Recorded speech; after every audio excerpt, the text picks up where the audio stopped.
Dengan Tuhan menjamu kita, Tuhan mengundang kita masuk ke dalam bagiannya, maka kita bisa menjadi orang yang lebih baik lagi.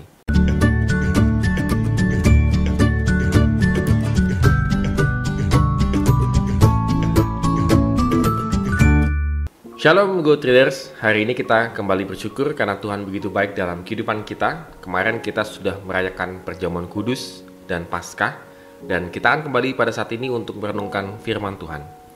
Firman Tuhan kita ambil dari Amsal pasal 9 ayat 1 sampai dengan yang ke-6. Tetap semangat untuk membaca dan merenungkan firman Tuhan. Ya, kita melihat di sini Amsal membuat satu perjamuan kalau menurut saya. Kita bisa lihat bagaimana ada kata rumah di ayat yang pertama dan ada ketujuh tiang. Ketujuh tiang pada masa-masa itu melambangkan satu ruangan yang cukup besar karena ditopang dengan tiang-tiang yang cukup banyak. Maka berdapat dikatakan ruangan itu biasanya dipakai untuk mengadakan perjamuan yang besar. Lalu isi daripada perjamuan tersebut itu adalah daging dan juga anggur ya. Kalau kata ternak di situ di ayat yang kedua memotong ternak sembelihan, itu artinya memang menyediakan daging.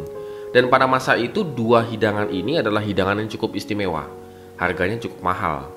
Maka logikanya orang yang diundang di perjamuan ini adalah orang-orang khusus biasanya, orang kaya ataupun punya status tertentu begitu.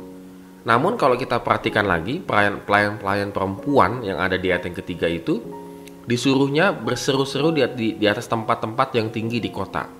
Jadi seperti iklan begitu ya, dan mengajak semua orang yang lewat. Jadi kita bisa membayangkan ruangannya sudah megah, mewah begitu, lalu kemudian sajiannya sangat baik. Lah yang hadir itu kenapa siapa saja gitu yang boleh hadir, seolah-olah begitu ya. Jadi seolah-olah kayak mengundang satu kampung lah gitu ya. Nah, memang jadi pertanyaannya adalah siapa saja yang diundang spesifik oleh si Amsal ini. Di ayat yang keempat adalah orang yang tak berpengalaman dan juga orang yang tidak berakal budi. Nah ini ternyata dua jenis ini yang diundang oleh Amsal. Apakah banyak orang demikian pada masa-masa itu? Ya gak ada yang tahu begitu ya.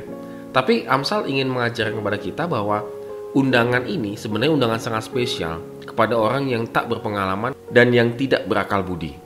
Nah, maksud daripada Amsal ini, ketika orang yang tak berpengalaman ini masuk ke dalam perjamuan, dalam pesta ini begitu ya, maka hasilnya itu akan, kalau kita lihat yang ke-6 adalah buanglah kebodohan, artinya dia akan menjadi pintar, maka kamu akan hidup, yang tadinya dia mati menjadi hidup, dan ikutlah jalan pengertian, yang tadinya dia mengikuti jalan yang salah menjadi jalan Tuhan.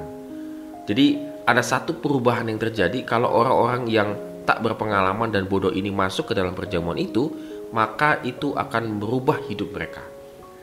Jadi Good Traders, kalau hari ini kita boleh belajar ya bahwa perubahan hidup, mendapatkan hikmat yang lebih baik lagi, itu adalah ketika kita mengalami perjamuan bersama dengan Tuhan. Kemarin kita mengalami perjamuan kudus ya. Nah, dengan Tuhan menjamu kita, Tuhan mengundang kita masuk ke dalam bagiannya, maka kita bisa menjadi orang yang lebih baik lagi. Jadi Go Traders, semakin kita sering bersekutu bersama dengan Tuhan, maka kita akan menjadi benar. Semakin kita bersekutu bersama dengan Tuhan, maka kita akan selalu mendapatkan hikmat-hikmat Tuhan yang bisa mengubah hidup kita sesuai dengan kehendak-Nya. Amin. Kiranya Tuhan memberkati kehidupan kita hari ini.